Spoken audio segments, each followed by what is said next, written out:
And now we will go ahead and take a just a minute here. Let me go ahead and say thank you to everyone out there in the armed forces for serving our country and protecting our nation. All right. Let's go ahead and talk some Thank you for that message. IT Indeed. with Tony and Glenn. Here we go with Talking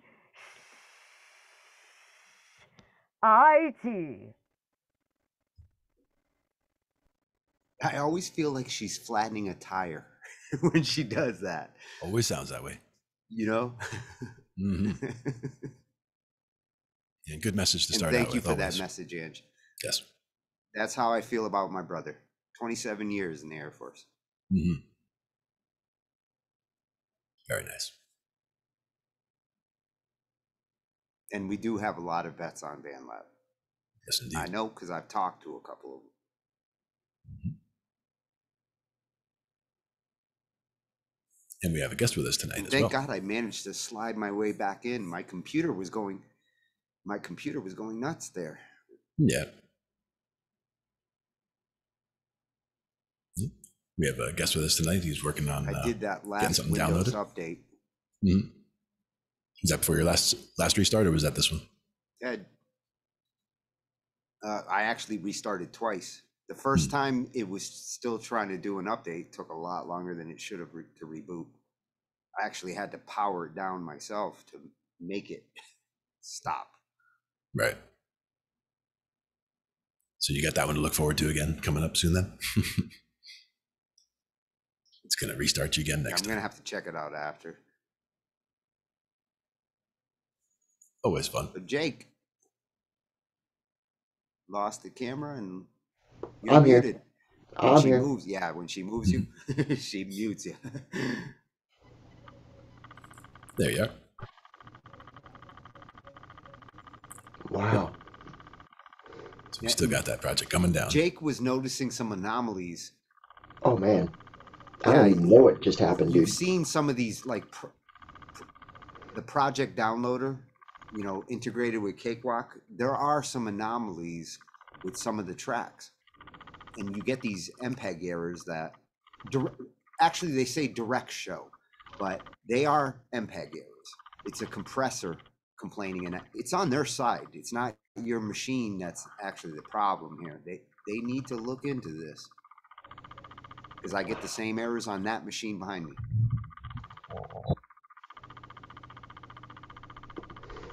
I do hear kind of a pinging in the background there.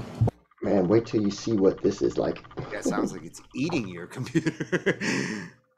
Is it nibbling at your computer? Wow, and it's still adding them.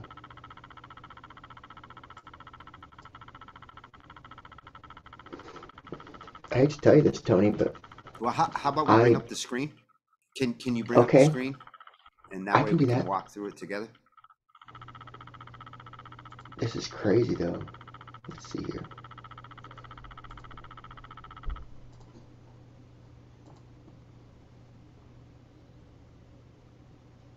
Is it there?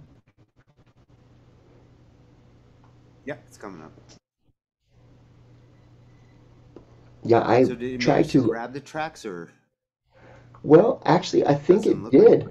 I just don't understand why there's 200 and some of them, because there should only be like maybe 4 or 5 in this set. Yeah, that's impossible. Wow. They have a 16-track limitation. It's impossible that there'd be that. So you downloaded a project and you got that? Because that's the first time I've seen this happen. Well, it just, for some reason, and I've been trying this earlier where, and I don't know what it is, it just like all of a sudden starts adding tracks. I mean, I think it actually got the real tracks, but man, it added all these other tracks for some reason. Yeah, I just see a couple that have recording in them. No shit. Wow. Yeah. This one's new. I mean, wow. I've seen them bitch about things, and then the wave wasn't there, but that's a new bug. Yeah. Okay, let's go look at your. Let's go look at your. Let's close this project and bring up the project downloader, and we'll look at your settings.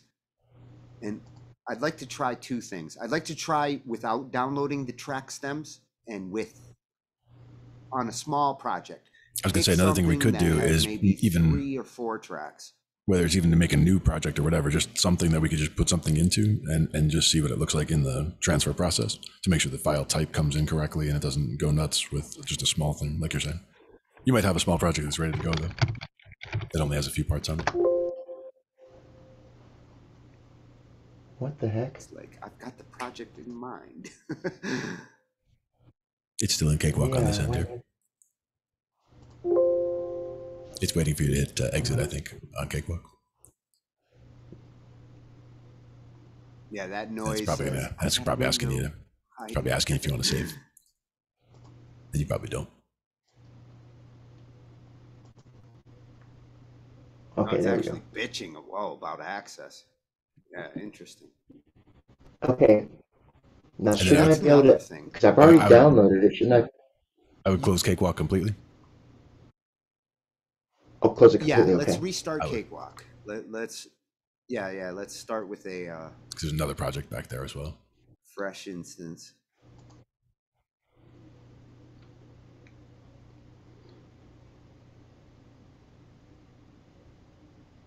And you can exit out of this. Just bring up the project downloader. That's still bringing up the VSTs as well. Just bring up an empty project. Yeah, I gotta set. I gotta set mine to stop scanning. Mine scans every time too, and it's. I mean, it's only like 60 to 90 seconds, but unless you add a VST, you don't really want to scan every time you start up. Yeah. I think he wants to go to the BandLab, the browser. Okay, let's do that. Yeah, if you go to File, under the File menu. And then if you know of one, that would be a smallish project. Oh, Learning to Fly. What an awesome Yeah, song. something with 3 to 5 tracks, and hopefully a good variety of tracks. Okay, Like let's. a vocal, a guitar, maybe a MIDI track. Now, do you want me to do? Because, I think these track regions is the answer.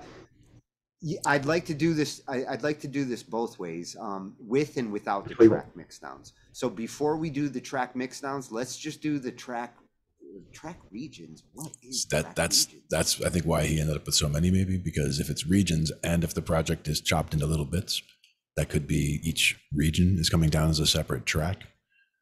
Time It's sync not so that chopped they're up all into little on here. bits, though. Well, I'm just saying if it was that way, that could be one reason why it would be set that way. I'm not sure if it's that way, but it should just be. If you uncheck everything and Does you're it not do even anything? getting the regions, what do you get? Yeah, what do you get if all those are unchecked? I'm not sure. It might just take the track as a whole as opposed to broken up into regions if you do it that way, as a guess. Well, yeah. But let's give it I a minute didn't and see know what it that does. regions was something. Wow. Now, is it only one track or is it a few things? Because give it a minute, it might not be done yet. Man, It it did looks say like there's complete, though. Yeah, nothing. it says it's done, but there's no track there. Yeah. That's freaking weird. Hmm. Can you zoom out, like in the bottom right corner, the magnifying glass? Zoom out so that we go past. Like right now, we see the 6. Is there possibility there's like anything? No. Yeah, that's not. Yeah, that's empty. Yeah, I would go ahead and just close this and go browse again and open the same project, but we'll check the track mixdowns and see if it'll change it because we only checked the first box this time, right? Just the regions. Yeah. So we'll try it with the mixdowns to see if it'll mix down the tracks and just give us that. If it won't give us the raw regions. And the mixdowns will have the name stem. They should. Whenever you're getting a mixdown track, it starts with the stem bracket.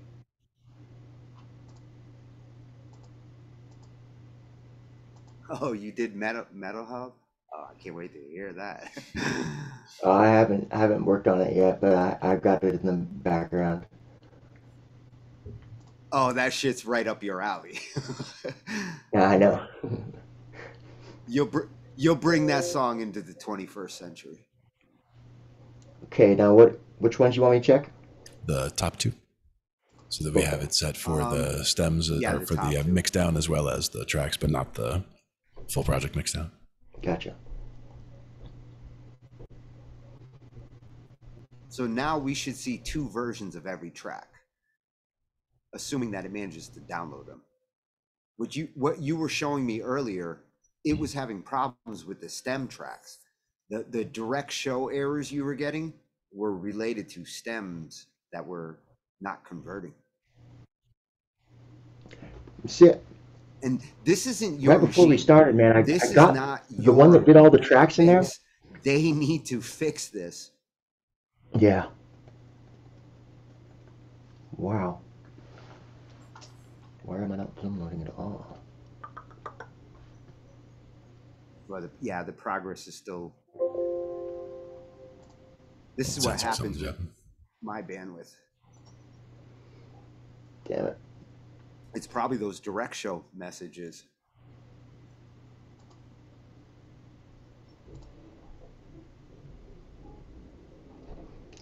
Now this has very little there, so let's try that. Yeah, there you basically got a track to go sing on top of, so really should just download one thing. Yeah, or for the most part. If this was mine, you have 2 tracks. You have a no vocals track and a vocals track. Yeah, exactly. There should be that. And well, there might be an empty track, but it shouldn't download that. Oh, you're like Ange. Yeah, Ange likes to put a placeholder. Mm-hmm. Well, that's the only way it'll save if I do something. Project, she'll make. I got to change it a little. Well, you can literally go into the lyrics and type a character and hit delete. All you have to do is make one change anywhere, and it'll. I usually just I'll just mute a track and unmute it. Fair enough. But yeah, just something. Yeah, that does it too. It has to trigger it. Yeah, it has to recognize that there was a change of some sort. 12%. Now you guys get to see some of my pain.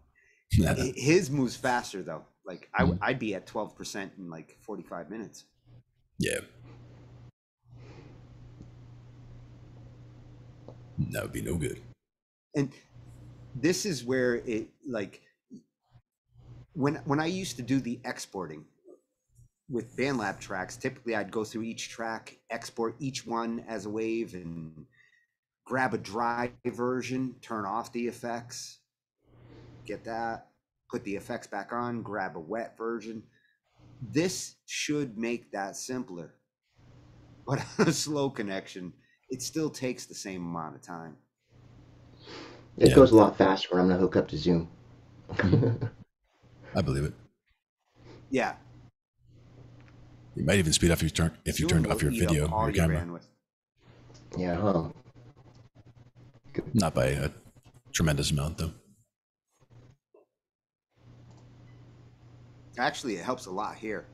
When my Zoom's going nuts, camera's what usually fixes it. Yeah, it is going actually a little faster, yeah. Sweet. Big problem with this project integration is it hangs like at like 85-90%, and it's not downloading at that point. It's trying to convert, merge, do something, but there's a big wait at the end. Oh, what I hate when you hit 99% and then it tells you there's not enough server space, we can't download it. Oh man, that I haven't seen. I've seen that a couple times now. In the early versions of the early versions of this project integrator, that's what was happening to me. I was like downloading projects, and at 99%, it would tell me, no good. That's after 2 hours of waiting. Oh my Lord. And I'm like, the worst. I'm not trying again.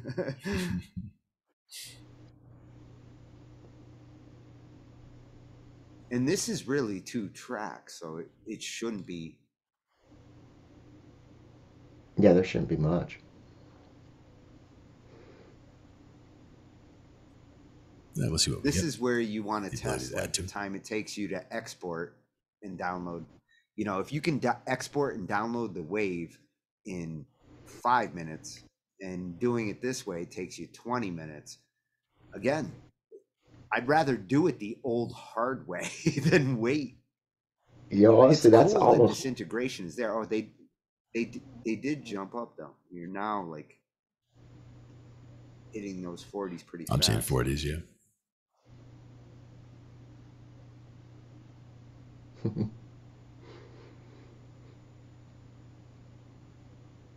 But this is the pain of moving like from that online DAW to your local DAW. And I have Yeah, to work in my local DAW. Their MIDI support, I cannot record my tracks on the online editor. Not with their MIDI yeah, it's support. They difficult. need to up that MIDI support. I need to be able to set channels, pick my own synthesizers, and bounce that audio. I like their synth. They have a good synth in there with some good sounds, but I got better ones. And if I have to use them, that's why I have to move these tracks. Yep, 10-4. You also work with a lot of people with a lot of different DAWs. So you need to be able to take the tracks that they give you and be able to work with them, you know, translate them to whatever you want to work in. So we bring everything Exactly. into here Yeah. and be able to give them back I in a really format hope that they they can use. consider if they really are smart, they're going to make a VST plugin for this project manager. And if they do that, that project manager can be there for Reaper, for Cakewalk, Cubase, Pro Tools, anything that can load a VST. BandLab can actually integrate that way, which would be much smarter than Yeah, that'd be exclusive cool. only Cakewalk. I love that they're doing it with Cakewalk, and I love that they give me Cakewalk for free. It's my favorite DAW. I've been using it since 1985, but the best strategy is integrate BandLab into a VST so every DAW can do this. Yeah. And bringing all the families together that way too. You know, it doesn't matter which Design, DAW, because too many people rely That'd on be just cool one. shit, dude. and you have to use, like, for production, you see it, Glenn, like we Yeah. have to use Reaper at this point. We have like 3 or 4 people who are going, I want source files. I don't want to grab a stem from BandLab. I want a source file, so I have to get my Reaper set up. Yeah. It's And important. it is a great alternative because it's one of the only ones that's cross operating system friendly. That shit works on Linux, Mac, and Windows. One of the few DAWs you can say that. Yeah. Matter of fact, you can't really say that about any other DAW because Pro Tools, yes, they have a Windows version, but it sucks balls. Mhm. If you're going to use Pro Tools, go get a Mac. It's the Yeah. only reason to get a Mac for music production is because you are using Pro Tools. Now I had a question. Otherwise, Was get a PC and would you get be able to Reaper. would you be able to run Pro Tools? No, because it would still be trying to talk to the hardware. I think we talked about that before. If you were trying to run it in a window in Windows, but in a Mac window, like you know, running a Mac in a window in Windows and running it You in can there. run. You can run machines in virtual machines. I mean, I've done some testing with virtual machines running DAWs. It's not ideal. Like, obviously, I would never want to run my DAW in a virtual machine. But if I needed to load a project on a Right. DAW that I don't typically use, Right, for and I minimal don't want stuff to like that. muck up my music machine just to put that DAW on, Pro Tools is a perfect example. If somebody wants to send me a Pro Tools track, I'd rather load it on the virtual machine because I disabled Pro Tools on this machine because it eats up resources even when you're not using it. Shame on a DAW that Yeah, does that's no that. good. Can't have Well, that. it runs a little shell service that's always running. It's like you know, those Google services that don't need to be running all the time on your machine. Yeah. Sometime in the future, I want to have an episode where we optimize a music machine. If Nice. I reinstall that machine behind me and make it a music machine, there's like 20, 30 services and things in Windows that you just want to turn off for a production machine. Right. You don't need notifications while you're recording your tracks. Yeah, you definitely don't want notifications. That's And one of it's the not big as ones. easy as like a button that you can say, like, I'm in music mode right now, I'm recording, turn all that shit off. It's not that easy. You have to go in and say, hey, Windows, stop running this crap. Hey, Google, stop running that crap. All the stuff that gets put in, running all the time. And that And a stuff lot just of gets that in the way a lot. actually eats your bandwidth, Jacob. If you're dealing with a slow connection like I do, that stuff actually eats up the bandwidth faster than the CPU. What's that? Services. Windows has a whole bunch of services that run, and when you install stuff like Chrome, Google adds a bunch of services for update and maintenance and check to see if all that shit can be turned off and should be turned off. You want to update your Chrome, you go to your Chrome and say update when you're ready to. You don't need to run a service that's running all the time, constantly checking. That's what we'll do a show on that, because I want to know too. In the old days, it was easy. Windows 7, I used to be able to configure a Windows 7 machine in 20 minutes. I knew exactly what to turn off. Windows 10, Microsoft redid their services, and Google now slides in through Chrome, adds all sorts of garbage. Optimizing a machine in 2021 on Windows 10, we need to go do some research. Fair enough. I agree with that. Looks like we got 2 tracks in. Now. Nice. So there you go. You got your 2 tracks and your blank track. Now that worked. That was a successful download. That was. However, now, why does that download perfectly fine when, like, say, anytime I've had one that I just added vocals to, the vocals are the ones that won't go through. They end up being the M4As. Now, were the vocals added on from a phone, and this is being downloaded on a PC? Is that possible? Ooh, yeah, probably. You're probably right there. Yeah, because a lot of times I do. You know, because there was a situation at one point where somebody had recorded on their phone, they were in the beta or what have you, or they had a different version on the phone and they put effects on that were not compatible with the PC version. So the tracks were showing as frozen in my version of BandLab. So I'm not sure how it would look in Cakewalk if it tried to pull in, if that's the situation. If it is only for the vocal tracks that you're adding, but it also... I think you...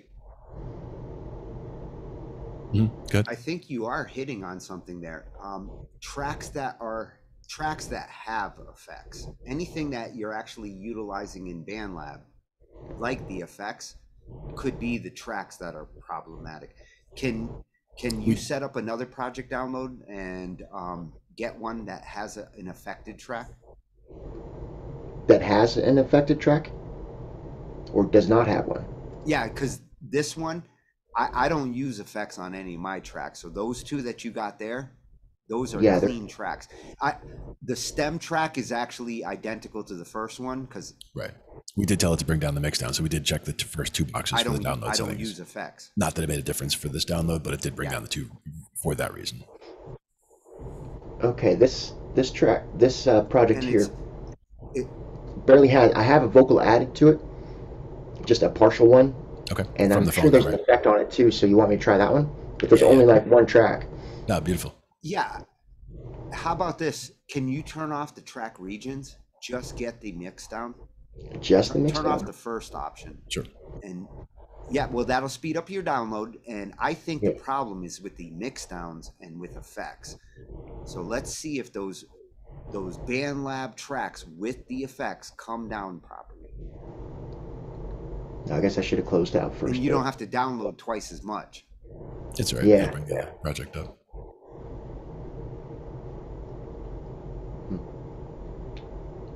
But I bet you a lot of this, especially direct show stuff you're seeing, is coming from those wet tracks. And the conversion that they're trying to do when they take what's going on there and make an M4A that they're pushing through Cakewalk, it's probably a simple fix.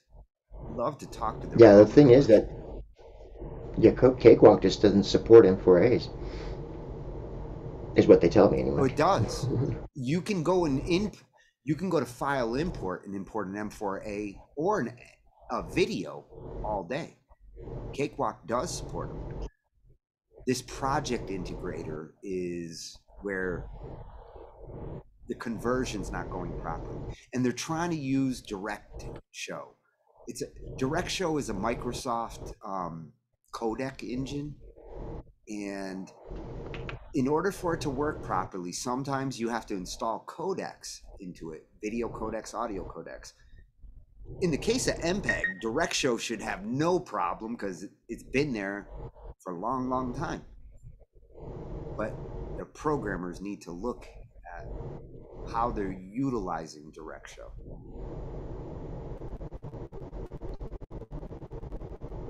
I think that's where the real problem with these errors you're seeing. Yeah, like I said, it depends on which project it's coming from as well. Yeah, what instigates this conversion? On a dry track like what he just downloaded there was no conversion necessary, so it didn't bitch because it didn't have to take BandLab effects and blend them with the audio file. The audio file was all it needed to send.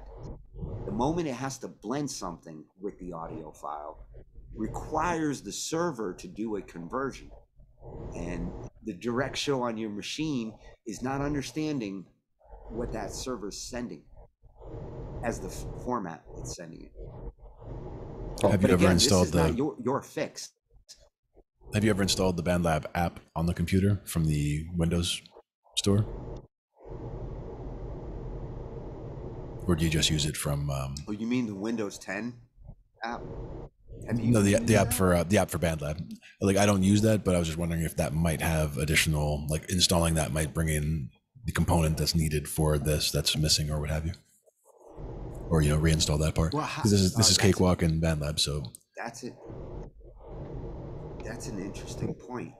That app could actually update Windows in a way that might fix a codec problem. Because I do have, I have installed that on my machine before. I don't use it, but I have installed it before. So I'm just wondering, we could always do that as a test as well.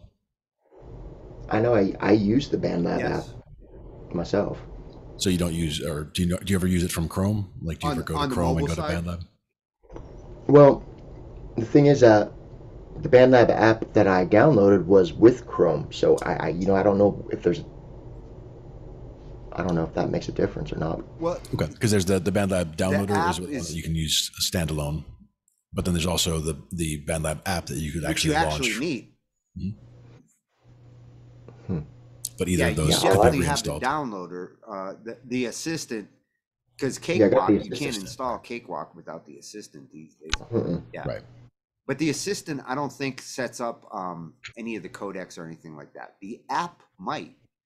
That could actually like say, hey, direct show, here's some formats that I need. Sometimes that is a good way to.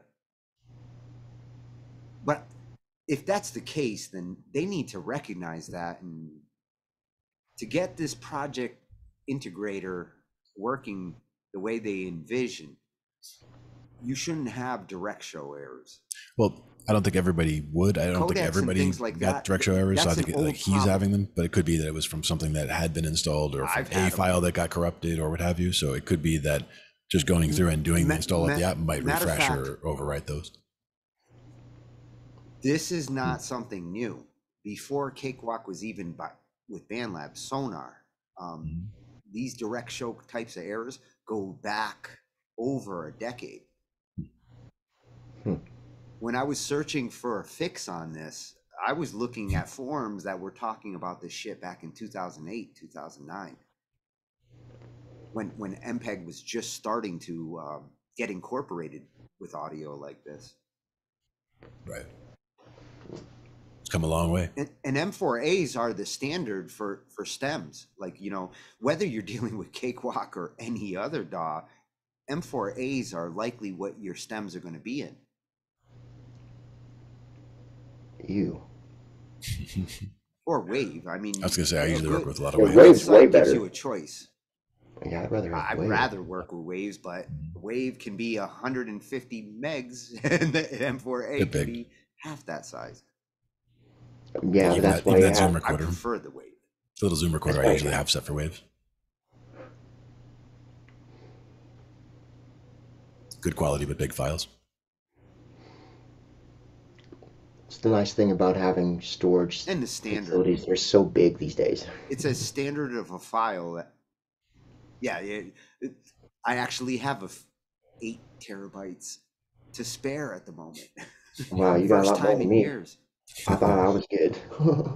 Well, I had to drive crap out. I had to drive crap out, and I had to RMA it and get a new one. So now I've got like 6 terabytes of fresh space that. Nice. I could Wow, fill it that looks in like no it did time. it. Yep, it looks like it did. Brought it in. Well, that's wild.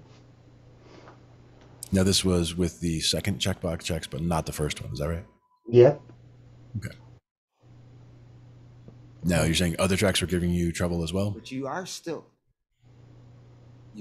getting stems, and are those stems representative of the tracks above them? Like I see stem Morningside. Morningside is empty, but stem Morningside is not. So you did not get the audio for every one of those tracks. No. Is it because it's muted? The other thing I you bet want to you do it is zoom didn't out. download it because it's muted. You could also zoom out a little bit to see the full song. You're only seeing the first 6 bars again, like he was saying. Just to see if they were chopped up or what have you and had, pieces throughout. But no, those tracks are just empty. Every track that didn't download here is every track that is empty is muted except for the first one. The first one is the only one that's muted in there. All the other ones that are empty are muted tracks. That's wild. What's going on here, BandLab? Good question. You should have got waves of every track there should be filled with a wave that almost looks like the other one. What does the project look like in BandLab? Side should look in like BandLab the stem. Yeah, this In project. BandLab, it should just be those two. It should just be those 2 tracks, and that's it. In BandLab. Yeah, can you go load this? Can you bring up the online editor and load this? I'd like to see the equivalent. In BandLab. Yeah. Yeah, Sure. technically there should be 3 to 4 tracks, right? I mean, these stems, you got 1, 2, 3 stems, so there should be 4 tracks in BandLab.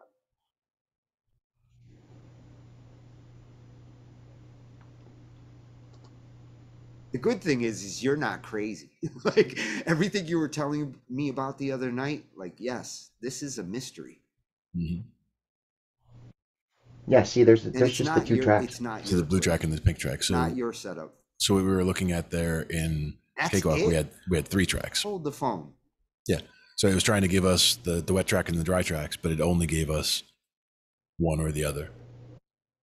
But we did only ask for the one, That's true. We did only ask for the wet tracks. which is what makes me wonder why we they didn't put ask for the regions. Why I brought the others down. Yeah. Why? Well, Why the did they other put question those other was, tracks? how about this? Were we still in the other project and maybe it imported them into this project? Like you might have, like we have to close the project completely. You know what I mean? Like we still had a project open with 3 tracks in it. Yeah, that's true. So if we go listen to them, we could go listen to them. We know the pink and the blue should be these guys, right? So those are the 2 tracks there. But the 3rd track that we saw in Cakewalk, if we listen to that, that might be the one that was in there from before, from the other project. Because it might have, instead of importing a new track, it might have imported those into the track that we were working with.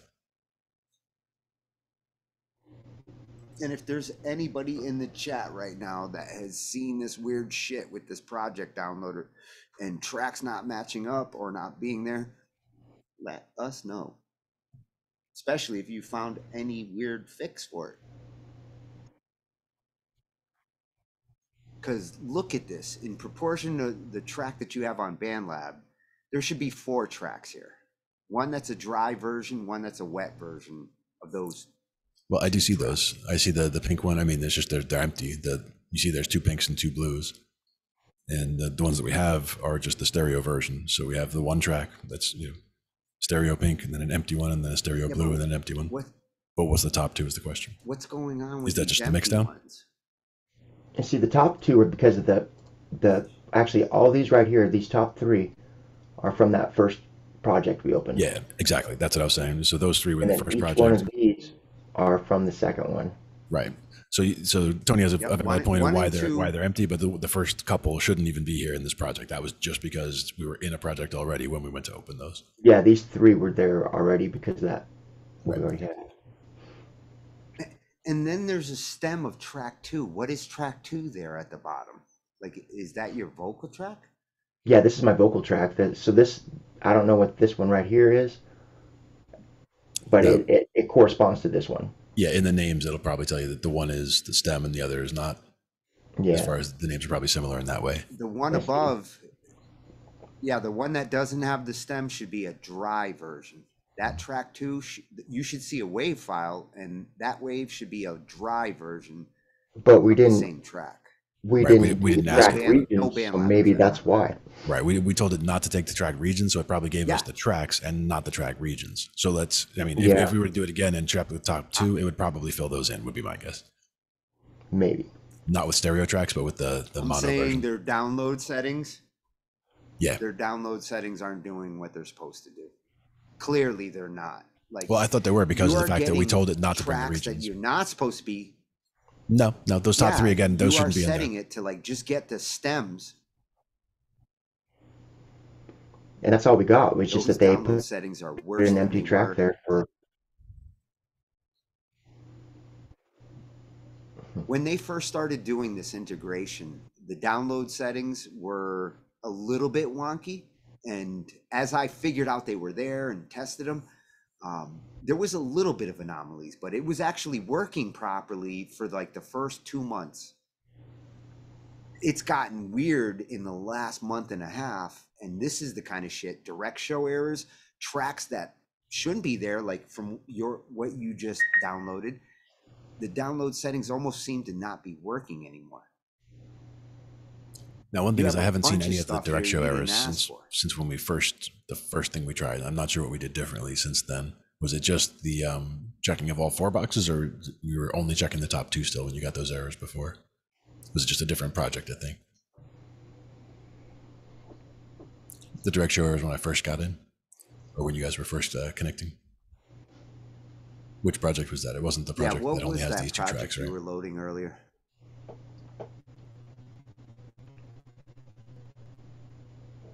Well, when it comes to a direct show error, you want a project that you can reproduce, like this is the error.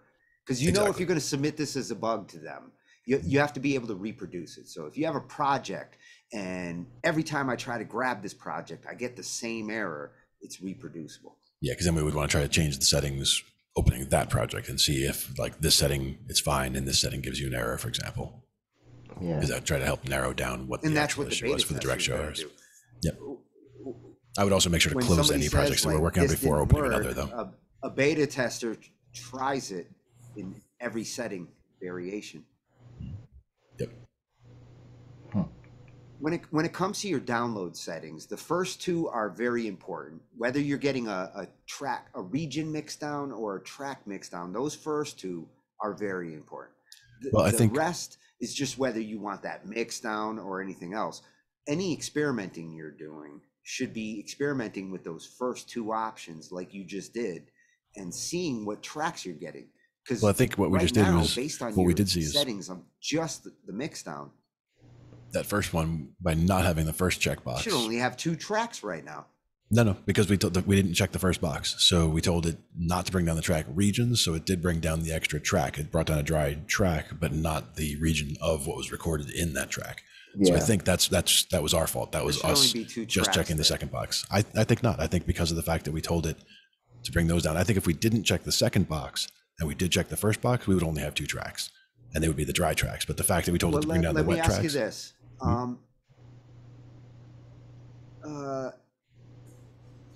The only one that looks like it's an actual stem is the first two. The first two don't count, though. Have BandLab effects? If you solo track 1 and you solo track 2, will they sound exactly alike, or is there a difference? Is there an Are we talking about blue track versus pink, or are we talking the two red ones at the very top? No, just pink. The two pinks at the top. At the very top, those are different. Those aren't part of the same project. They don't look the same. Those aren't part of this project. That's what we're saying. That's your. It looks like they are. That was the other project, right? It's that's the other project. Yeah. That was because we had that project open, Tony, when we said to open these, so it opened these into that project. So those first two tracks aren't part of our equation. Oh my God. So you're saying these first two are Metal Health. It literally integrated those tracks into the project you had open. You're right. You should have closed that before. I should have. Yes. I should have. I didn't know that. That's the behavior. Like if you have a project, that's what I'm seeing. That's what something we observed. from BandLab. Wow, that is useful to acknowledge. If you have a project open and you import a project from your BandLab, it integrates it into your currently open project. Yeah. Big deal there. Sometimes that could be useful. And that's the thing is I've never tried to use the not a lot BandLab downloader with a Cakewalk project open. I've always had Cakewalk completely closed whenever I use the downloader, and then from there is where it launched and opened Cakewalk fresh. So that's just a habit of mine where I would never have Cakewalk open with a project open while working with the downloader. Yeah. But imagine if you had a project that was synchronized across different projects, a 120 beat thing that I'm doing, and I'm doing it over here and I'm doing it over there. Being able to actually suck in a other project into your Cakewalk where you're already mixing something else, there's some usefulness to that, assuming what you're bringing in jives with the tracks that click track. If there's a good click track, there's some usefulness in that. Did not realize that was the behavior. Good lesson there. Yeah, that's what it appears to be. But so yeah, as far as the direct share errors, that was the question. Tracks. Empty track, empty track, wave, empty track, wave. Yep, blue, pink. The stems are the only thing that came down. Your mix downs. Yep. And that was because we didn't check the regions. You only had the mix down set. Yep. Well, basically they made blank tracks for stupid reasons. Why make the blank track? If I said in the settings I don't want that track, why make a blank track? And that's what they're doing right now. I think it was kind of assuming it was kind of more of a just make the stem morning side. They might be thinking, why would you ever not have the first checkbox checked? The track, that's kind of a silly checkbox to me. Like the track reads like, wouldn't I always want that first one? Sometimes I just want the wet tracks. Why have an option? If there's an option there, make sure the option does what it does. And if I uncheck the regions, don't even bother to make a blank track. Right now, they are making blank tracks, which are just like confusing, especially if you get a direct show message bitching about it and you see a blank track. And my question is, I mean, maybe it's because that way if you decide maybe if I decide I want that dry track, I can copy from the wet track up, you know what I mean? And like this region right here, just copy that up to here. Maybe then I would have the dry. It wouldn't though, because the wet track that we got is the mix down. So this is already with the track. The wet track is a render. Yeah. A wet track is a render. Yeah, you're right. There's no saying, here's our special effects. Yeah. That's why I have to bounce my tracks. When you want that effect to be there to the person you're sending it to, you sometimes have to blend that effect into the track. Now, if we had checked off both of those first two checkboxes, they have great effects. Then it would have populated those tracks, but I think it would have populated them with not the stereo tracks, but just with individual tracks, if you have them recorded as mono tracks in the first place. Well, my guess is if you go change your download options right now and you do check the region mix down, re-download the same thing, all 4 of those tracks will be there. Right. assuming everything's doing its job. But we would close this The first. reason why you see blank tracks is because they're putting in the region track, whether you like it or not, but they're not populating it with wave data because you uncheck that box. And this, I would They even just made close the this track. window. Why bother making a track? See it? Well, oh, it does let me close it now. That's weird. And then you can just go to the, Yeah, I never use that start screen. Those Tony's not a templates, fan of the start screen. so generic. Man, every time I've tried to do that before, it wouldn't let me I like a close it out. blank project. If for no other reason, I like a blank project because if you're learning Cakewalk, starting with a blank project makes you learn what tracks you need to insert. If you load those templates, you don't actually learn what you need to make for a track. Do you need a MIDI track? Do you need an audio track? Or some weird ass track? Because there are other types of tracks. What the hell? But those are the two that you should learn how to start from a blank project. Yeah. Okay, now we want to do both? Yeah. Top two. Yep. Well, why won't it? It's not even let me Which import should do now. the same thing, but it should populate both. What the heck just happened there? It's downloading.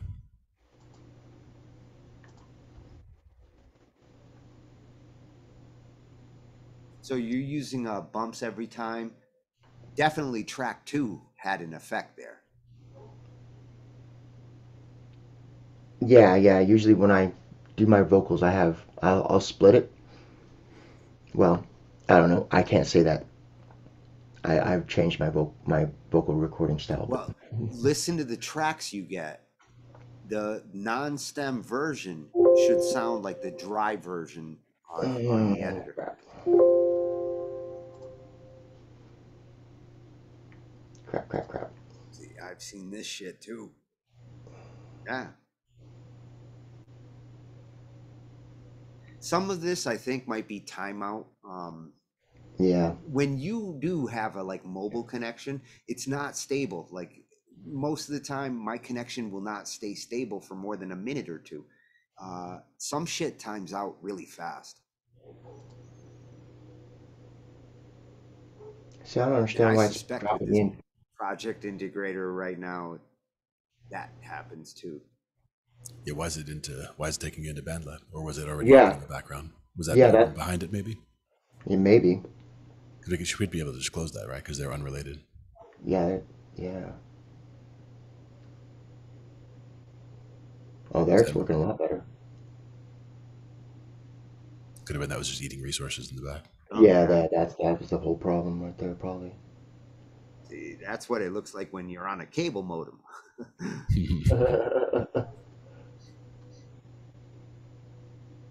Yeah, I'm just in the habit of closing out other stuff whenever, or even doing a fresh reboot before going in to do stuff seriously for music, just so that I'm sure that there's nothing else running in the background that was just hanging around.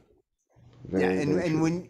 And when you're testing for optimization, the less variables as you test. I mean, in a real world situation, you might be running all this shit at the same time, but while you're testing to see how fast something works, best to eliminate every variable. And then introduce one thing at a time to see what's what. Which means, Jason, you have to close all those tabs. Because you can't have 1,000 tabs open. Yeah, Jason had just way too many tabs open. That was crazy. That reminded me of, it's like there's only two PTSD. people I know. There's only 2 people I know that actually have that many tabs in their Chromes, and they're both named Jason. Serious. The one thing I will say though is that I didn't see it costing. I didn't see it costing Jason my other any Jason performance. Is worse because his machine seems to still run fine. Chrome is. Yeah, he has a monster machine. Yeah, he's got to have a good one. Because that's the first thing. Like if I start having an issue, that's the first thing I look at. But... The other Jason, I know he's a programmer and he has instances of Visual Studio, like Jason's Chrome tabs.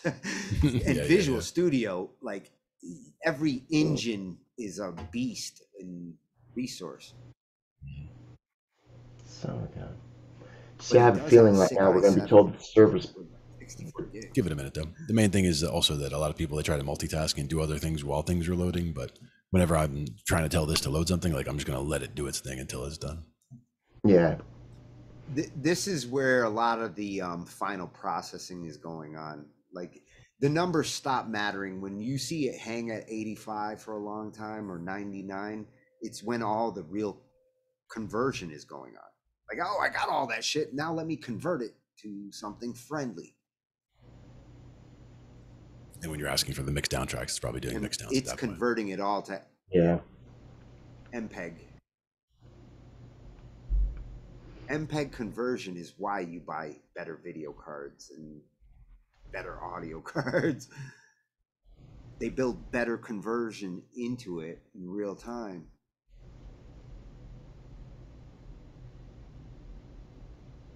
There it goes. I see it in the top center there, going down. See, I was wondering about that. So let's see which tracks weren't converted, because that message says that I couldn't convert that track into a WAV file on this end. We got the blue and we got the which pink. is the stems We got- for. It did the same thing. So are we getting the cleans and not So the wets? You're saying One stem, No, I think we one got the stem wets. didn't copy and one stem did. Oh my god! The Well, that first actually- stem didn't copy, Oh yeah, we got the stem here. and on the second track, Huh. the dry track didn't copy. But you did say that This is then so fucking bizarre. no, BandLab, actually- what is going on here? to me this tells me that the one that is the one that he did as a vocal on the phone, whatever effect he put on it, shouldn't have come through. So that should be the one that is dry and wouldn't process. And then the other one is we got as the dry track because that was the one. Yeah, but that that was already track dry. 2 is a dry track. That track 2, that's actually track 3, is a dry track that didn't copy either. So the stem for track 2 came over, but the stem for Morningside did not. It's so inconsistent. You have one stem that did copy and rendered with their effect, and one that did not. One thing I didn't And get was meanwhile, your what did the error original messages say? 'Cause track I couldn't 2 read them. At didn't that come over. scale. It said the file wasn't supported. Direct show. Okay, because the file not It's being a- supported. It's a conversion bitching, and it's not your fault. Like this Well, one thing I shit would look is at is- bad One thing I would look at conversion is coding. the video card drivers on your machine. Not that it should make any difference, but looking at some of the drivers on your machine to see that you don't have updates out there available. Fair enough. How do I do that? See, I did see some suggestions through the forums that I was looking at. Some of them said, like, if you put this codec in and basically you install it like, you know, a VLC codec.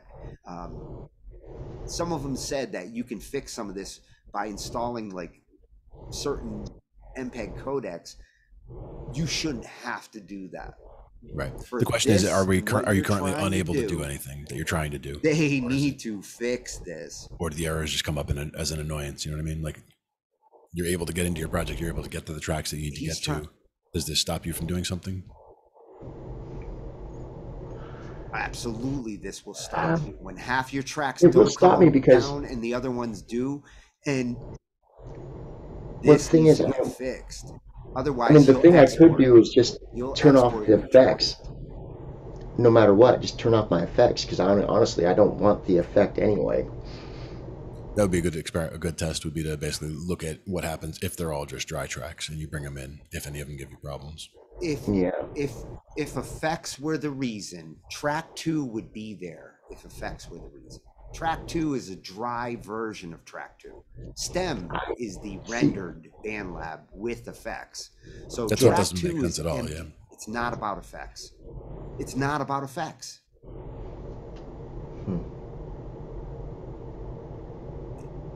We said This didn't look at isn't the even a BandLab app BandLab yet, right? thing.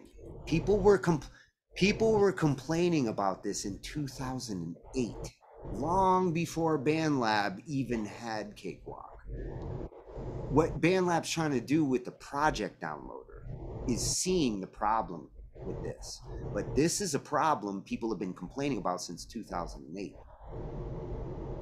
The direct show MPEG converter is not consistent for some reason. Some MPEG settings make for a finicky file. I think that's what's going on here. Yeah, I'm just wondering, thinking about which things could be Converter. possibly to reinstall to fix it, whether it would be a VLC player reinstall, that would put something in there, just something that doesn't even necessarily sound related that might just take care of it.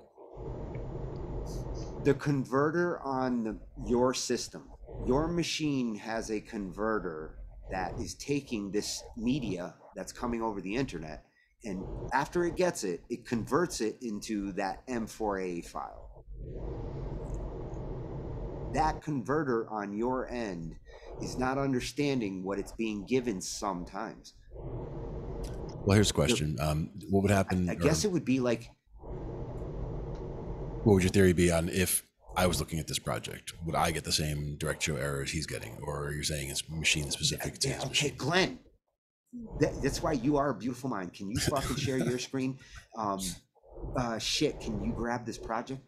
Hey, Jacob, any chance you could invite him so he could try to download this? I should be I able would to. love to see if he gets the same message. Yeah, send him an invitation, and Okay. if he downloads it and he gets all those tracks, then we have to determine the difference between what's on his system versus what's yours. But again, it's not you guys who should be solving this. Because BandLab, that's the thing, is it's not, we're trying to determine whether it's a problem people are going to have. If we have different experiences. If it works fine for me, that is telling me that it could be something that's just specifically wrong on his machine, as opposed to it being something that BandLab has to fix, as opposed to something BandLab should be aware of, but it could be something that's just specific to his machine that we have to reinstall something, for example. Question. Yeah. What's your you have to install that Glenn happened to install, but at GlenQ? At GlenQ, yep. GLENNQ. Altogether, no underscore. You lucky son of a bitch. Well, it's an unusual enough name on BandLab. Not a lot of people have a last initial of Q on BandLab. Well, I'm not given that option. Oh, it's probably down at the very bottom. For some reason, instead of being the first thing it shows up, it's like at the very bottom. It's the one that has my picture with the bass and the guitar next to me. Yeah, I don't even have that. I only have 3. I have Glenn Corliss, Glenny and Lee, and Nikolaya Arvinger, whoever that is. Glenn Q, right? Yep. Maybe I need with the 2 ends. With the 2 ends. Oh, 2 ends. That's probably why. Yeah. Glenn with 2 ends. Glenn with 2 ends. See, Evelyn's Gate was saying too, making template projects for that startup screen. That's you want to make that startup screen useful. Okay.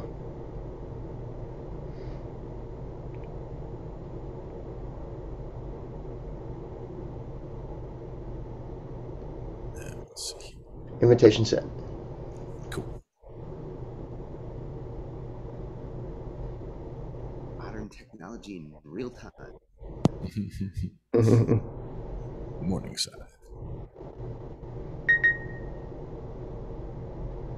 But this is how you see if there's a real problem. Multiple people trying to do the same thing. Do they get the same result? Now you wanted me to try to beta open test this shit from inside Cakewalk, right? And we are all beta testers. Yep. Whether we realize it or not. And I'm happily a beta tester. I beta test all the time. I used to beta test games all the time. To use is to beta test. Yeah. Right, let me bring up Cakewalk.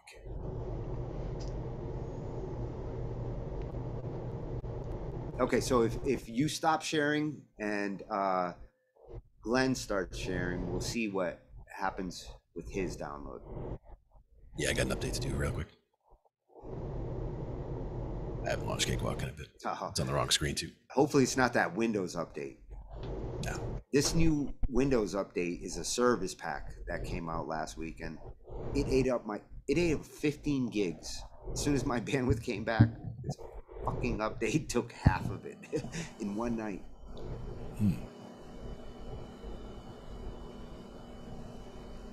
All right, let's see.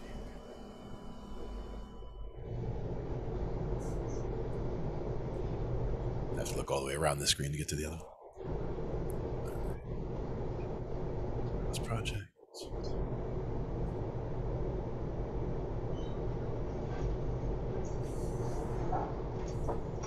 Yeah, this is the same one with the I see pink the track and the blue screens track. behind me and the screens in front of me. Nice.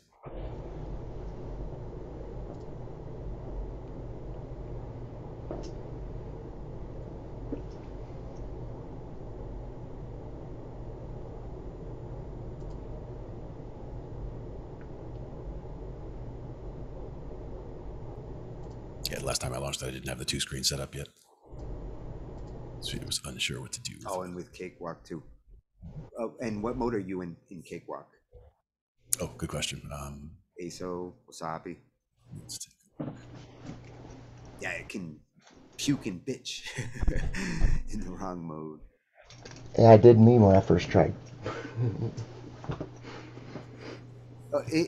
It's something that if you're doing any kind of music production like that in a situation like this where you're showing it, how you start your DAW being an ASO, you can kill your Zoom conference just by accidentally launching your DAW.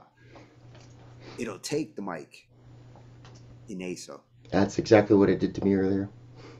Well, it tried Yeah, to. and then we've got somebody in the conference who's like, I can't hear anything, or I can't speak. It's in Wasabi shared, so we should be good. All right, morning side. Settings. Same thing. I'm just going to check the top 2. And actually, I should just be sharing bring at up this the point. screen. So yeah, let's do that. Because I'm like you. If I don't see it, I don't believe it. People Oh, tell yeah. me like, oh, I did this and I got this message. No, until you do it while I watch, it's hard to interpret troubleshooters as they say what they did. Yeah. Because if you don't see the clicks, I don't always believe the clicks. Yep. Just going to do it by sharing Fair the enough. screen itself then. Let's see. Let's see that then, right? There we go. Yeah. So download settings. We have it set for just the top 2, right? Yeah, and you have a super modem, so like this shit should go. This is where I meant to have this as full screen. So. Let's see.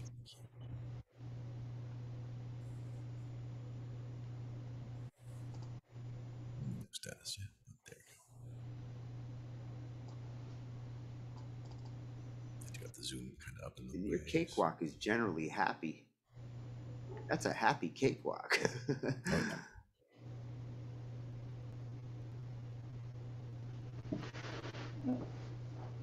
No progress indicator, but that's kind of Snappy as hell. Wow. See, you Wait got a it minute. all. Are you telling me it did all that? Get out of here. yeah. No problem. Okay, but there's a difference there in those tracks. So look, okay, track 2 is a mono version of the stem. The stem is in stereo with effect. Track 2 is your vocal track? Yeah. Mono, yeah. Yep. That's what I was saying before, the mono and then the stereo mixed in. This downloaded the way, this is the way it's supposed to work. Yeah. And that's what I was saying is I didn't think it was necessarily a BandLab process issue on that end, but we got to see why it doesn't work on his machine though, definitely. So that's where one of the things that right now seems like it was a difference was the app. Mm-hmm. The only thing I see as a difference here is your speed. Like your fast ass connection, I think, didn't time out and grabbed all this shit. And his, like mine, are like, I'm trying to download and timed out after 2 minutes because my shit's not fast. Well, that's another question. They then. need to fix their buffers there so a good it doesn't replication. time out too quick. A good replication come for back that as a direct show error. A good replication for that would be to have him invite you to the same project and have you try it from your slow connection and see if it times out for you, or if it just eventually comes up. If I try, or if it kill your if I connection. try to do it from here, I'll disconnect from here as I do it, and I might get it done in 2 hours. Oh, I'm on a 3G compared to what he's got. Never mind that. I don't want to do that. But yes, that tells us that it wasn't necessarily it goes down the to project 1 itself. megabit. When they cut me off, it goes down to 1 megabit, which is 4 times a DSL, I guess. Mhm. In Now, the did you old want to days, try? a dial up, 4 times a dial up. What do you think? Should we check versions if everything needs updates? Like my Cakewalk is telling me it needs an update, so it was doing. It didn't even do that update yet, actually, but I think it was trying to bring it down. I'm wondering if his Well, the needs an update cakewalk or if we want to updates look at. could fix this, assuming they are on the ball there. These cakewalk, which are coming out like every week, so they are not slacking, making this shit better. Part of the reason why sometimes it's fucking up. Mhm. They are still noodling with all of it. Every week I've seen, every Friday there's another update. Oh, that's another point about the Discord that we were talking about recently was with the BandLab Discord, you can actually talk to the developers there, and they can actually tell you more about what's going on Yeah. or what updates are there. They do a lot of updates over there for getting information out, so we can definitely try to get some information there as far as that goes. See if the programmers have their own channel on that. Because if I'm going to connect with Discord and suck up bandwidth, I'd like to go to their programmers channel. Mm-hmm. Yeah. I have a suggestion for my problem, which I'm actually working on right now. What if I go through, because right now it's going like quick as shit. I'm downloading just the top with just the top option, the region. Not the mix down, sure. Yeah. And it did get the one, but not the other. The one track. I was wondering if maybe I could do it and then go in and load it with the second option next. Well, but right. It didn't do that. It's once again, it didn't get the. The other question, if it's one track and not the other track, would be to go into the project in BandLab and mute one of the tracks to have, because if you're only bringing down the vocal track, for example, and it gives you the problem, then that's the problem. Or if you're only bringing down the other track, you know what I mean? Like if the other track's muted, so you're not bringing it down. I'm not sure if it would make a difference. Given this scenario, if you really want to get to work on a track, and you do need that dry version that didn't download, you can go back in the online editor, hit export there, export it as a wave. And wave is the best choice. The only reason to choose anything less is because if you're just using it to jam to and you're singing, you don't. If your bandwidth is as slow as mine, I have to choose MP3 sometimes because a 5 meg file I can download in 10-15 minutes. Sad but true. 90 meg file I have to wait 2 hours. I want to jam now. If that's your situation where you have a really slow connection, you can always export the track that didn't come down with the integrator, but hopefully they get that integrator like smoothed out. It's got so much potential. But we also saw a huge have been seeing the problem. We did see a big difference in his speed as soon as he closed that other project in the background. And that was where BandLab was open in the background, as well as Cakewalk was open because we had a project open there. So like the first couple times where we were trying to pull from the downloader, we actually had 2 DAWs open while we were doing it, essentially. Oh, you think they might have been still trying? I think that was part of it. Was both of them were eating memory for sure, and they were not helping matters as far as yeah, the conversion does not happen faster with a bunch of things eating up CPU. Right.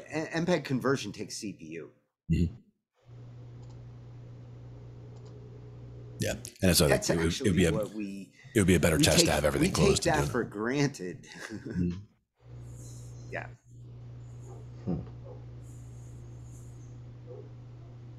Also depends on the project. The real challenge is to get a smooth workflow between like I want to add to these tracks. I want to take what's there, bring it down, jam on top of it, and send something back up, either as a mix or to be part of a mix up there. Our mixing is happening both in the cloud and when you bring it down, you might mix multiple tracks. The moment you do, you have to decide what you're putting back up. Are you just putting up a vocal track? Or are you putting up your vocal track mixed with the other shit because you want it to mix that way? It's a challenge to do that these days. Well, it Yeah. depends on where the project origins for me. If it's a project I'm adding to, I'm usually only adding my bass part or adding a vocal part or whatever I'm adding. It's just that's the part I'm adding, so I'll just give them that track, and then you go from there, and they do the mixing and do everything is on Knowing there. who's And the chef. knowing the chef is important, though. Yes, for Knowing sure. who's the chef. Yeah. In a song, if you know, like, these are the chefs in a song, you can have multiple chefs on a song. Yeah. Multiple ears can really help a final mix, as long as it doesn't become that battle of, like, who's the finalizer. Yeah, there should definitely be no fighting on that kind of stuff. It should be determined already. Have a finalizer. And it really, to me, it would be whoever brought the song, even if everybody was on equal footing as far as the song is concerned and all that, it would be whoever brought the song to the table, in my book, would be the one who would kind of have the final say on it, if it's their baby. But if it's something that kind of came out of a jam that we all did together, that's different. Using this, or what it's for. What you're using the song for. This is the difference nowadays. Like, in the old days, you were using a song to be on an album. You wanted an album to sound consistent. So how do you make an album sound consistent? You have production that makes a consistent sound across 10, 12 songs. Now we kind of write songs in the moment. And what's the reason? Is it meant to fit, like, this part of this sound? Or is it a standalone song at that moment? Yeah. And when I'm adding stuff, I would usually just do it in BandLab. Like, I don't even go to Cakewalk for it, just because I'm just recording straight in, essentially trying to get as clean a signal as I can and just using an easy workflow. But if there's too many tracks, that's what Lou was talking about. If there's too many tracks, then I'll do a bounce down. Talking about earlier. Yeah, why can't it just be, like, easier? The creative workflow shouldn't take a lot of steps. Yeah. And for me, that's the BandLab side of it, where, like, I would go into Cakewalk when I want to do more stuff that's more in the DAW, getting more involved with effects, et cetera, whereas where I just want to get in, get something recorded and get out, I'll just do it in BandLab real quick.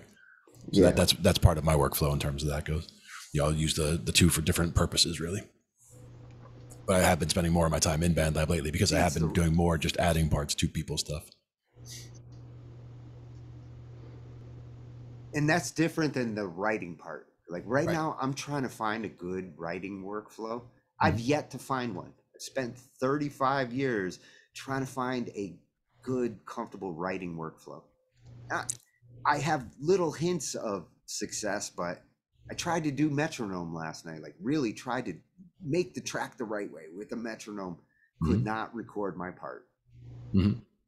Yeah, metronome can be tough when you're trying to do that. But to me, the metronome is...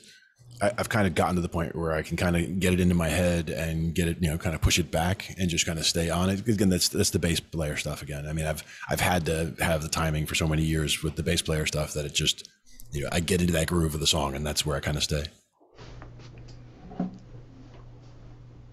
And you focus on the hits because you're on that, like, hit instrument. With the piano, the reason why I can't do the metronome is because I'm trying to play these, like, middle notes that go off time purposely.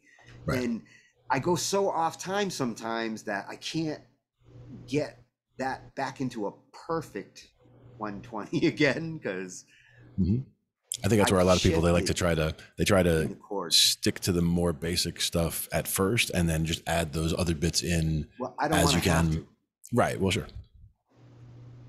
I'm not talking about adding in later. I'm talking about when you're in a practice session, for example, starting easy, nice and simple, keeping it just so you get the timing straight, and then start adding stuff in until you find the point where you're having difficulty staying up on the timing. And then you're finding what you need to work on timing wise or speed wise to get your hands up to the speed to be able to do it comfortably. That's one of those exercises that would just be good to, for pushing your limits. Yeah. Maybe you can do it at 110 BPM, but maybe not 120. And that's kind of thing where you find that limit and you're trying to push it to a little faster each time to get to where you want to be with that particular style. Yeah. And those are the speed grooves that I'm trying to, like, get used to with, what Jason's showing me and Joe. It's not just, like, figuring out the chord changes and all that, like the speed changes, playing at a speed that I'm not used to.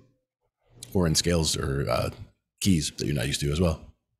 Yeah, sometimes they push you out of your comfort zone and all all that kind of you stuff. guitarists, all you metal guitarists especially, the scales that I'm going into these days, it's beautiful though. Like Mhm. I'm re-envisioning the metal that I used to write. Yep, all kinds of new options when you start looking at different scales And the modal shifts, and the modal using shifts. them as like emotional sound sculpting. It's all part of the sound sculpting. Whether you're doing it in a tone on a guitar or a synth or, you know, an effect, sound sculpting is the real 21st century mixing. Yeah, We're carving in sound. getting comfortable with the intervals and what they all sound like and feel like is a good exercise as well. Like if you just have a groove put on a simple, 1-4-5 or whatever, just some kind of chord progression, and then just over it, just start dealing with, okay, well, here's the 1, and then what does a 6 sound like, and then here's the 1, and what does a 4 sound like, and here's the 1, what does a 5 sound like, and just sit on each of those tones a little bit and just kind of work with each of those tones and get comfortable with how each of those other scale That's degrees what I feel. was like the other night. Mhm. Yep. Yeah, did Feeling you it out. you I see heard some of the that, other yeah. night I was trying to find, like, Ange was singing this melody and I was trying to figure out like what she was doing, Yep. and you know, hit a chord, hit a chord, hit a chord. Is it up, down? Yep. Is it this much of a drop or is it this much of a leap? Exactly. And not being afraid It's to funny, check is the important thing. sometimes you don't. I think with me, sometimes I don't notice or I'm not paying attention. Is it going up or down? Because Mhm. you've led me a couple of times in the right direction just by saying, you know, oh, it's up or it's down. Yep. And I didn't realize, like, I'm so busy trying to hear what the hell note is he playing that I'm not thinking, like, he just went up or he just went down. Yep. No, he went up a half step. Mhm. I know your mentality in getting that answer quicker. Mhm. That's why you can get into the pocket so fast. Yep. Like, Just not being afraid to, because I'll just slide up and I'll just go, okay, up. and see, gotta find, yep. And not be afraid to hit a couple of wrong notes. And that's the thing, is you wouldn't normally want to do that on stage, although I do that sometimes too, because with Joey, one of the guys I play with here in New Jersey, a lot of times it's just like, we'll be halfway through a song and I don't know what we're playing, but it's just, he knows to just go into something and it just knows what I'll just follow along, and he knows what to expect from me. So he knows he can just jump into something, and as long as the changes are things that I can predict, then we're good. So as long as it's not too complex. It's useful to have somebody to bounce off of. Yeah. Jam buddies are the best buddies. Yeah, and we've been playing together for over 10 years, so definitely comfortable and know what to expect and know the grooves. Some of the first gigs that we did were like a park gig, for example, in Jersey City. And it was a gig where we were scheduled to play for something like 5 hours or something ridiculous. There was an art show and they wanted to attract people in. So they wanted us to play out in front of this little art show to have people come in from outside the park. And I was, the guy was like, yeah, we're just going to play from, 1 to 6. And I'm like, 5 hours? I'm like, I don't even know, 10 songs. How am I going to play for 5 hours? He's like, yeah, think of it like a jam session. We're just going to jam outside and, play like it's practice and not worry about it. I don't have to play anything specific. That was it. And I can it was play for 5 hours as long as it's not specific. But this was all specific. This was like all the songs that they already knew and she was going to sing. And, but he knew that he could just direct me with, okay, this one's in G and it's going to be like this. And we were able to just kind of walk our way through it like that. But normally you wouldn't want to get on stage unprepared like that. But that was one of those where he knew what to expect and he knew what the gig was all about. It's very informal. But it's fun. That is the performance. Knowing that songs like that. If you don't know those songs and you try to go do that, it's like standing on the stage in your underwear. Yeah, I would never want to go on a stage to do keyboards for something I was not prepared for. I know it was a little bit trial by fire at this point, but I can't rip them out of my head.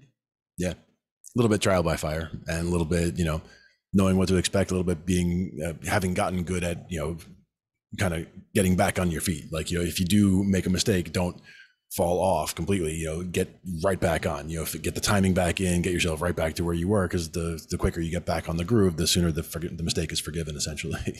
And you don't want to make mistakes on stage. When's the last time you got to play out? Was it a couple weeks ago? I mean, technically it was a house party. A couple weeks ago. Last Saturday. Damn, Glenn. Yeah, it was out in Pennsylvania, but it Let's was touring. yeah, right. This was we actually got a video of it on YouTube also, so I can show you that later. It was just one of the songs, but it was a song where we had my cousin Jeffrey Beck on guitar, and actually no, I'm sorry, we had him on keyboard, and we had Angie had his name. I think it was Jim Steger, He perhaps, can literally fit on guitar. anywhere on that stage. Yeah, yeah. He Put does him in play any seat. drums, right? He does. Yeah, he'll seen sit him at the play drums. He'll play congas. Yep. Put him anywhere. He'll be happy. And the one thing is, I want to get him on guitar sometimes because I feel like he would love to play guitar more. He has no problem playing anywhere. Like you put him anywhere and he's happy, right? And he's usually asked to play keyboard because it's so hard to find a good keyboard player around here, at least. So it's one of those things where he's usually asked to play keyboard. But if you were to just have him show up somewhere and you asked him what he wanted to play, he would probably want to play guitar. Just, as far as that is his main instrument, and you get those Santana licks out, and you can do, there's certain expressiveness that you can do on a guitar. If you got a name like Jeff Beck, like, Indeed. and you want to show that guitarist, yo, I'm the real fucking Jeff Beck, he probably wants to play guitar. Yeah. Yeah, but he's great on anything. It's hard to have like the keyboard two names in the same category like that. The keyboard pocket that he puts out is just phenomenal. I mean, he by himself or with however many people on stage, he's always just great with whatever you're going to try to do. Always a treat playing with Jeff. But yeah, we haven't played out that often. A lot of it had to do with current times and all that. But even on the gigs where I'm doing sound or I'm doing lights, because sometimes I'm a roadie, sometimes I'm doing lighting stuff, sometimes I'm doing sound stuff. But before this past year, we were doing over 100 gigs a year, 150 gigs a year. But now this past year, I think we did more between 50 and 100, which still seemed like a lot considering how much more closed everything was compared to how it had been previously. But like over the summer, it was pretty busy where we were doing 2 and 3 gigs a week, mostly a Saturday and a Sunday and maybe a Friday or a Thursday. But we finished with the last of the 2 gigs a week this last week. So now we're up to we have one this Saturday and then the following Saturday and then the following Sunday. So it's like one a week going up into December and then kind of slow times until February. I think we're gonna all be doing more gigs next year with both bands.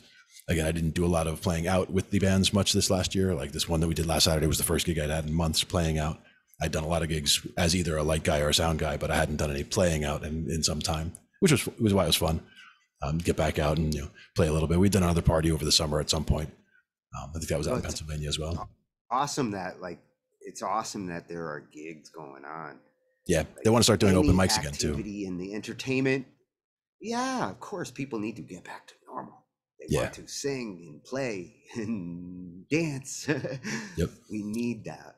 We were going to one that was up in. Can only stifle that for so many years before we'll go Rage Against the Machine if you. Yep. One place was up in northern Jersey. It was a place called the Greek, and we did an open mic there. I want to say it was on Tuesdays that we were going up there, but we haven't gone up there in a couple months now. But we'd gone there a couple weeks in a row, and we killed them when we went up there because it was again these guys that I've been playing with for like 10 years. So we can just we do one Zeppelin song, we do an Ozzy song, we do whatever. We just kind of break it out from wherever, and the crowd was not ready for it because I guess it's usually pretty basic stuff. Somebody just gets up there with an acoustic and tries to fuddle through a song. It's not hard to.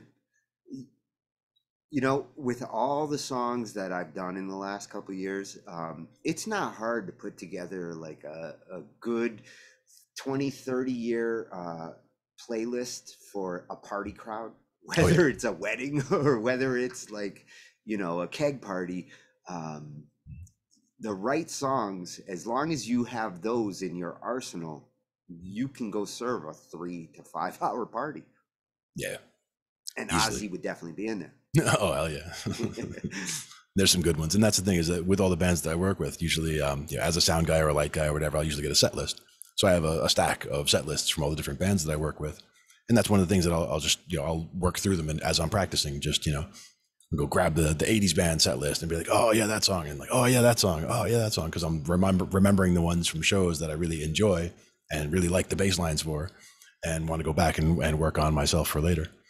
Whether it's the 80s band or whether it's the classic rock band or whether it's the newer stuff or whether it's Zeppelin or Ozzy or who knows. I'm open to everything. And it's usually, now that it's all by ear, it's not a matter of looking stuff up. It's a matter of turn on the song and have my bass in my hands. And okay, that's it. That's all I need for preparation. I never realized how easy it was to learn a song until I actually started using MIDI. I used MIDI going back to the 80s, but I never like brought up a MIDI file to learn a part until like 2018. I was like, you know what? A friend asked me to do a song, and I was like, sure, I can learn it. And I needed the sheet music and loaded up the MIDI file. I'm like, son of a bitch. Like, this right literally shows me everything I need to know. Yeah. It's just faster and easier. And you can hear an example. It feels like cheating. Try to play it yourself. You can play to it. That's so important. Well, I guess you could call it cheating, but if anything, it's the right way to do it. It's almost like nothing wrong with that for sure. Food, creatively, it's that kind of food that actually makes it that much easier for your body to live right. The hearing it is so important, MIDI though. Is the easiest way for me to learn a song.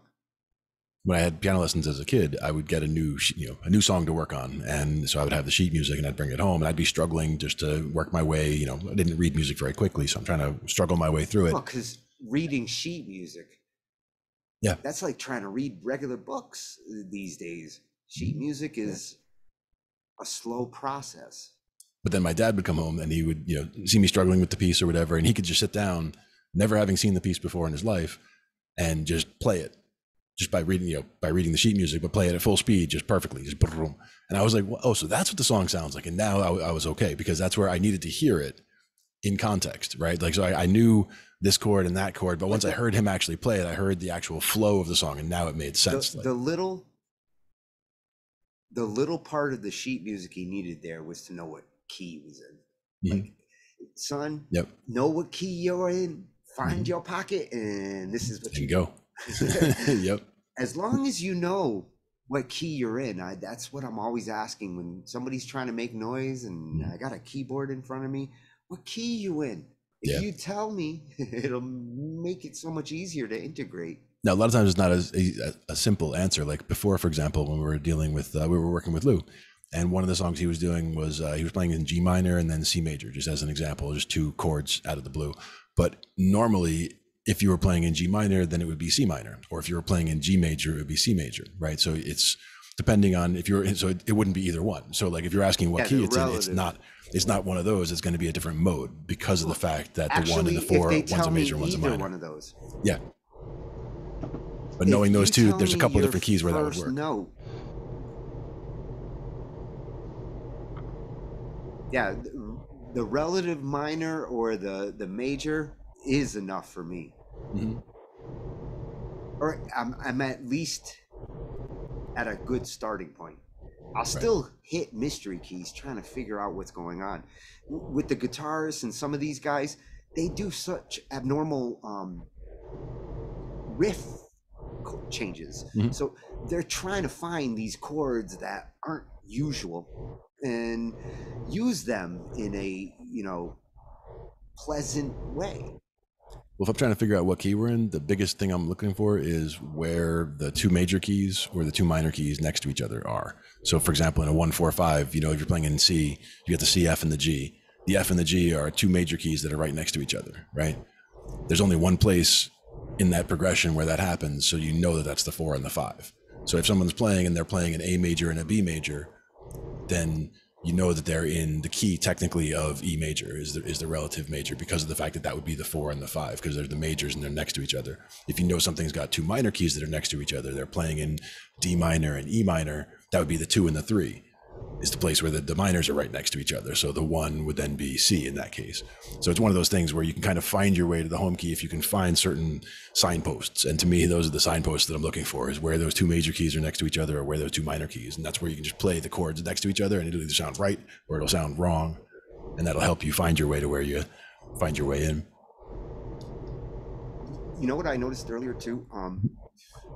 The same chord progressions, whether you're taking, say, a metal approach or a jazz approach, because we were playing the same chord progressions earlier, and you were doing it in a very like fish dead way. Right. Same chords. Mhm. Your approach gave it a totally different sound, and I was like, whoa. Like, this is no longer a metal song Yeah. with that guitar chord approach. And that's where mixing those little bits, And those elements, is key. Yeah. I was fascinated to see these same chords. I'm like, I'm playing the same fucking chords he's playing right now, and this does not have the same outcome, the same output. Yep.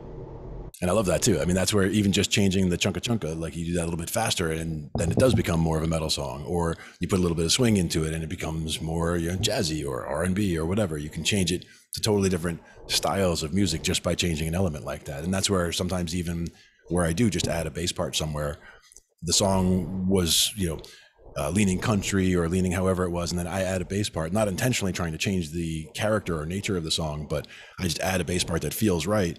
And then afterwards, somebody tells me that it totally changed even the style of the song, did not even fit in the same box that it was before, but they loved it, that it broke across to a different, a different style at that point, which I thought was kind of cool. Blend some genres together. Musicians are definitely looking for change. If you're a serious musician and you're trying to write a great song, you're looking for changes in your music, in everything you're writing about.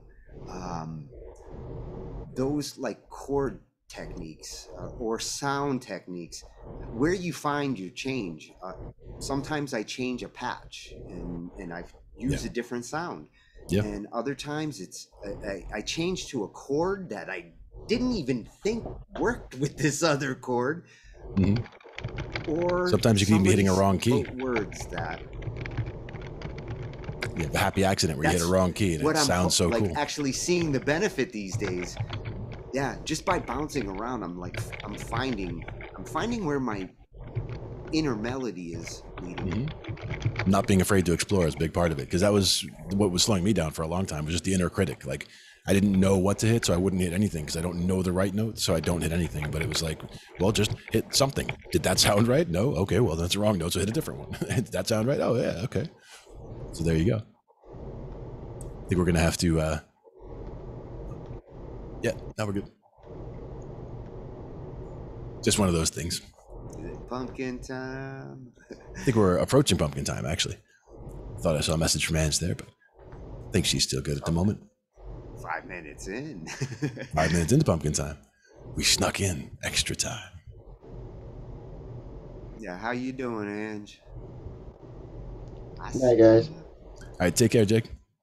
You too. Thank you so much. Yeah. It's a pleasure. Yeah. You out, Jacob? Yeah, great. I got like 5 hours before I got to work, so. Yeah. Have a good night, guys. All right, cool. Take care. Well, hey, when it's earlier and you want to do some jamming, I'd like to get some of your input on some of that shit I was working on earlier. Me? Yeah, man. Sure. Just like in here? Yeah, in here and in projects. Okay. Yeah, either way. Yeah. Where we have in here, we're usually in the back room. Jam either in the back. Yeah, right on, man. We're still experimenting with other software, but we can write songs. Zoom you can write songs together. Yep. Performing them is a bitch, but writing them, getting ideas together. I'm doing that. Fair enough. It's a good medium for that. Hell yeah, man. All right, man. Take care. Have a good night, Jacob. Peace. All right. And I do see Anne just saying that she's about ready for pumpkin time too. Makes sense. Definitely good chat though. Well, good to get some of that stuff taken care of. Those and that project downloader integration, like this is a slow burn process to get it working properly. Your results are what you should see. Yeah, and that's why I wanted to see what he was seeing, because I haven't seen what I've been seeing. And I'm betting you right now, based on that variable, It's the slower connections. Their downloader is timing out, and then all of a sudden it should have a file and data, and it didn't because it timed out in the first minute because a slow connection doesn't start to stream in the first minute. Yeah, it did seem like it was Yours taking a just long like- time. What I was wondering is after we did close the BandLab that he had open in the background, it did speed it up considerably. And I was going to say, if we had run all those tests with everything else closed, like even the second time, if Cakewalk had been closed, would that have helped speed things up rather than importing those tracks into the project that already had those couple tracks at the top into a fresh project? You know, that might have also had it finished before that timeout. You know what I'm saying? If it was a timeout, then that would have been a good test. But something that we can try again going forward. But I just wanted to make sure that it wasn't something specific. And for I that one. can It has been test going from on with I can BandLab. test from the HP. That has been going on with BandLab What's that, Mobile Ange? as well. The mobile. Being able to open up projects has been a task. So it comes not only from the IT team with Tony and Glenn, but it IT also team? comes from That's the a hard mobile one. side. We're talking IT from Tony and Glenn. Yeah. Shh.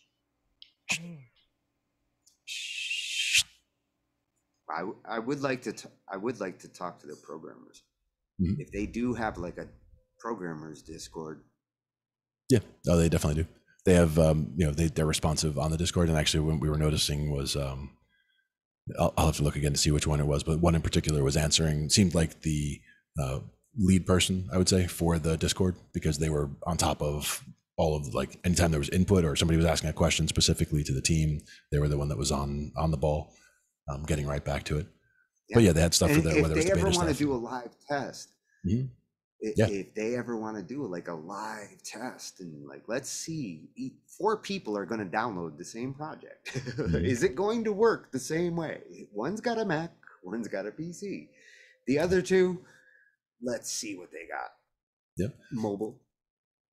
That was one thing that we had mentioned when we were talking about Discord in the first place, was that with Discord, we would actually be able to stream and have 4 people sharing their screens simultaneously. So we could see, results side by side as it's happening on multiple people's machines that way. They could suck up 4 people's video there and show it in real time. Each person is doing this, and assuming the connections are all created equal, you can see the experience from each environment. Yep. That's a great test. Like, everybody wants to know how it works in their operating system. Right. How does it work in my house? Yep. Yeah, show all of them at the same time. You kill 4 birds with 1 stone. Indeed. But we'll have to get to that Multiply it next times time. 10, subtract 2, and add 8. Correct. Square root. Ding, ding. Don't forget. You didn't tell me there was a math test. There's always a math test. So what you think, Ange? I think it is the end of Talking Shhh I.T. Don't you? I think so too. Or do you I think say we'll- you're done? I think so. I think we'll pick it up again next time. Really? Mm-hmm. Oh, Definitely. I'm going to check a whole bunch of shit in the middle of it. Yes. So make sure you go ahead and heart this here and come and join us again tomorrow night as we go ahead and F is for family fun and fuck yeah. All right. Then you go ahead and at 7 p.m. on Saturday, you can tune in for the sewer with Sewer Snake. And then Sunday we rest. But that's just for now. We'll have to talk about on the Sunday we day edit. later on. Then we move on to next week with Metal Monday and Jason Jacobs. You can find him at Mr. Cemetery. Join the BandLab the BandLab Angified community of metal. And that you will go ahead and your admins will be able to see that there for Jason, Father Pat McGroin, and also Sewer Snake. So you want to get those pieces in grunge pieces for Saturday or the metal pieces for Monday. Make sure you go ahead, join that community, metal, and tune in. Tuesday, we rock back out with 2 for Tuesday, where you can go ahead and send in 2 links per artist. That is 2 links per artist. That is 2 links per artist. That is 2 links per artist. Then we go ahead and we will be whipping it out on Wednesday. You never know what you're going to hear or who you're going to see. Whip It Out Wednesday is always fun, fun, fun. All right, and then we come back to Thursday, where You Dad Me At Hello returns with season 3. And we come back to talk more IT with Tony and Glenn. I think I got it all now, guys. I think you did. Oh, but don't forget there's a Friday and a Saturday after we talk next week. That's right. Good night, everyone. Take care, everybody. Thanks for joining us. She's going to turn that into a looper. Oh, yeah. Good night, everyone. Oh, that's a definite looper you can use.